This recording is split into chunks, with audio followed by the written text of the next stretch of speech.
কোথায় কোথায় ইরানের এই পারমাণবিক গবেষণা কেন্দ্রটা রয়েছে। আমরা যাই তেহরানে, যাই ফার্স্টে একটু তেহরানে গিয়ে আমরা একটু খোঁজার চেষ্টা করি। এই যে নিউক্লিয়ার মেডিসিন সেন্টার, এই যে তেহরানের ম্যাপে যদি আমরা একটু যাই, আমরা যদি ইরানে যাই, সেটা যদি আমরা একটু দেখার চেষ্টা করি যে কোথায় রয়েছে ইরান।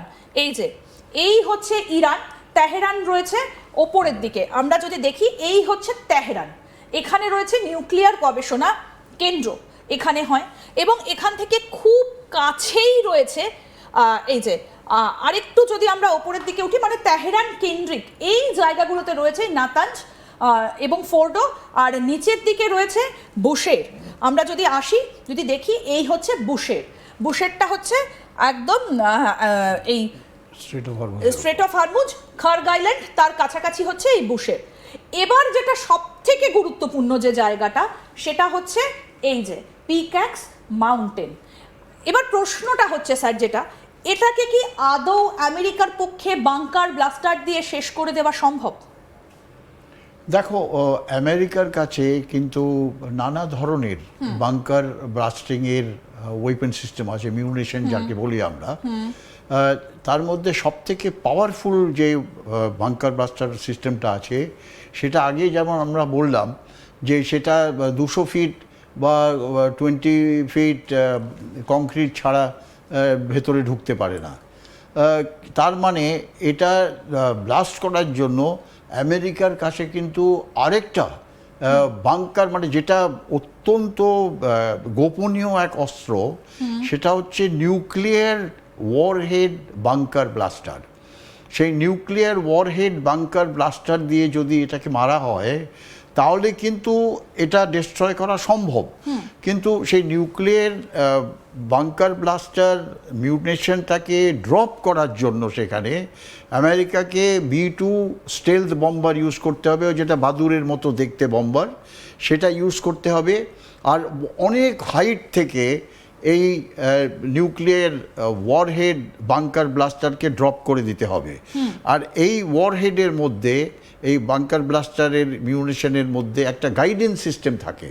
সেই গাইডেন্স সিস্টেমটা অটোমেটিক্যালি গাইড করে ওই পাহাড়ে যে টার্গেট, যেখানে এই জায়গায় যেখানে একদম হচ্ছে এন্ট্রি পয়েন্টের মধ্যে, সেখানে গিয়ে হিট করে ওটা ঢুকে যাবে, ঢুকে গিয়ে ব্লাস্ট করবে। এটা ম্যাসিভ একটা ব্লাস্ট সেখানে হবে। কিন্তু ব্লাস্টটা যেহেতু 200 ফিট বা 300 ফিট নিচে হবে, উপরে যে গ্রাউন্ড লেভেলে একটা নিউক্লিয়ার ওয়েপন ব্লাস্ট করলে যে ইম্প্যাক্টটা হয়, সেই ইম্প্যাক্টটা, রেডিয়েশনটা কম হবে। সিমিলারলি হিট, যেটা বাইরে যদি নিউক্লিয়ার ওয়েপন ব্লাস্ট করে, সেই হিটটাও হবে না। কিন্তু নিচে একটা বিরাট একটা ব্লাস্ট হয়ে হয়তো একটা ভূমিকম্পের পরিস্থিতি হতে পারে পুরো, বা রেডিয়েশনের কিছু অংশ উপরে গিয়ে ছড়িয়ে যেতে পারে। একদম। আমরা যেটা দেখাচ্ছিলাম, এই যে গুগল ম্যাপে যদি আমরা আসি, আমরা দেখেছিলাম যে বুশের এর উপরে যখন হামলাটা আমেরিকা চালিয়েছিল, এখান থেকে কিন্তু আস্তে আস্তে রেডিয়েশনগুলো ছড়াচ্ছিল, এবং গোটা যে অঞ্চলগুলো, এই বুশেইরের চারপাশে যে এলাকাগুলো পুরোটা ভরে গিয়েছিল। এবার যদি আমরা দেখি, মানে এটা তো তেহরানের খুব কাছে, আমরা যে জায়গাটা দেখাচ্ছিলাম তেহরানের খুব কাছে, এই যে ইস্পাহান এখানে রয়েছে, এই যে তেহরান, মানে এর থেকে এর খুবই কাছে জায়গাটা আমরা যেটা দেখাচ্ছিলাম, এইরকম জায়গাতে, মানে পুরোটাই তো তেহরানের, এটা তো পুরোটাই একটা পাহাড়ি এলাকা, এইরকম জায়গাগুলো তাহলে কতটা ছড়াতে পারে? মানে তাহলে কি তেহরানকে পুরো ঘিরে ফেলবে? এটা ডিপেন্ড করছে। আমার মনে হয় না কি এটা খুব একটা বেশি স্প্রেড করবে, যেহেতু দেখো এখন যে সমস্ত পৃথিবীর দেশগুলো যদি নিউক্লিয়ার ওয়েপন টেস্ট করে, আন্ডারগ্রাউন্ড টেস্ট হয়, যার ফলে তার যে নিউক্লিয়ার যে এফেক্টগুলো, হিট, ব্লাস্ট অ্যান্ড রেডিয়েশন, সেই এফেক্টগুলো অ্যাবজর্ব করে নেয়, যেহেতু মাটির নিচে হয়। তা এটা যদি 300 ফুট নিচে একটা ব্লাস্ট করা হয় নিউক্লিয়ার ওয়েপনকে, তার এফেক্ট হবে, কিন্তু কতদূর সেটা স্প্রেড করবে সেটা এই মুহূর্তে বলা একটু মুশকিল। কিন্তু স্প্রেড করবে, কিছু জায়গায় এর এফেক্ট হবেই, ওর মধ্যে ডাউট নেই। আর যেটা বললাম যে একটা ভূমিকম্প যখন নিচে ব্লাস্ট হয়, একটা ভূমিকম্প হয়, হয়তো পুরো ভূমিকম্পের যে সিসমিক যে দায়রাটা, ওর ওয়েভটা কিন্তু অনেক দূর পর্যন্ত নিচে গিয়ে ভূমিকম্প হয়ে বাড়ি ঘরদোর পড়ে যেতে পারে। এটা একটা ইম্প্যাক্ট, বাট এটা হচ্ছে আই ডোন্ট থিঙ্ক কি আমেরিকা ওই রিস্কটা নেবে কি নিউক্লিয়ার বাংকার ব্লাস্টার করে এই মানে এই জায়গাটাতে আমি একটা ভিডিও একটু দেখাতে বলবো যে অতি সম্প্রতি একটা পোর্ট সেখানে রীতিমতো তছনছ করে দিয়েছে আমেরিকা। আমি সেই ছবিটা একটু দেখাই। এই যে দেখুন, ইরানের বন্দরে জলের নিচে লুকোনো সাবমেরিন কিভাবে ইউএসএ ধ্বংস করছে, এটা সেন্ট্রাল কমান্ড সেই ভিডিওটা ইতিমধ্যেই সামনে এনেছে। ইরানের বন্দর আব্বাস নৌঘাটিতে হামলা চালানো হয়েছে। আমরা যদি একটু ইরানের বন্দর আব্বাসে যাই তাহলে একদম সেটা পরিষ্কার হবে যে এটা কোন জায়গাটা। আমরা একটু দেখাই।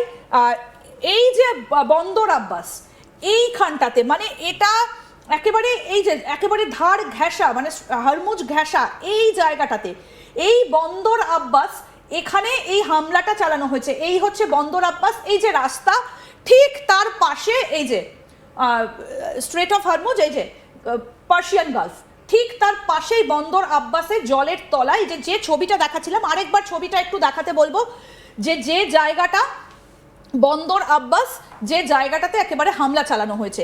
এই যে বন্দর আব্বাস দেখুন, এই যে ইরানের বন্দর আব্বাস নৌঘাটিতে হামলা চালানো হয়েছে। আমেরিকা সেন্ট্রাল কমান্ড বলছে যে তাদের কাছে এই টেকনোলজিটা নতুন। তাহলে এইরকম কোনো টেকনোলজি যদি আমেরিকা ঠিক এই জায়গাটাতে ফেলে তাহলে কি এই 260 ফুট নিচেও পৌঁছে যেতে পারে ডোনাল্ড ট্রাম্পের সেই ওয়ারহেড? দেখো, আমার মনে হয় না, কারণ বন্দর আব্বাস হচ্ছে খুব ক্লোজ টু কোস্টাল এরিয়া, যেটা হচ্ছে মেইন জায়গা ইরানের থেকে স্ট্রেট অফ হরমুজকে কোস্টালি কন্ট্রোল করার।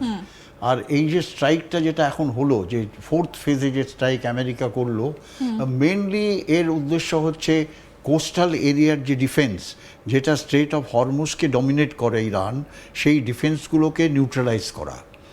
যার ফলে সে কী ধরনের ওয়েপন ইউজ করেছে এই বন্দর আব্বাসে ডাউটফুল, কিন্তু আমার মনে হয় তারা মিসাইল ইউজ করেছে। তারা হয়তো এরকমও মিসাইল তৈরি করেছে, সেটা আমরাও করেছি, আমাদের দেশেও আছে, যে ইউ ক্যান সি সাবমেরিন দিয়ে তুমি নিচে ব্লাস্ট করতে পারো। সেটা ব্লাস্ট করলে যে নিচে সাবমেরিন যদি কিছু থাকে বা কোনো অ্যাক্টিভিটিস থাকে সেগুলো উড়ে যায়। ঠিক সেই ধরনের ওয়েপন সিস্টেম ইউজ করেছে, যেহেতু বন্দর আব্বাস হচ্ছে একটা massive defensive area of Iran. আর যেটা লেটেস্ট ইনফরমেশন আমি পেলাম যে এই স্ট্রাইক করার পর বন্দর আব্বাস থেকে কিন্তু ইরানিয়ানরা প্রায় 40টা মিসাইল ইরানরা লঞ্চ করেছে অ্যাজ এ ডিফেন্সিভ মেজার। ওই আমেরিকার যে পুরো ফ্লিট, যেটা এই ফ্লিট যেগুলো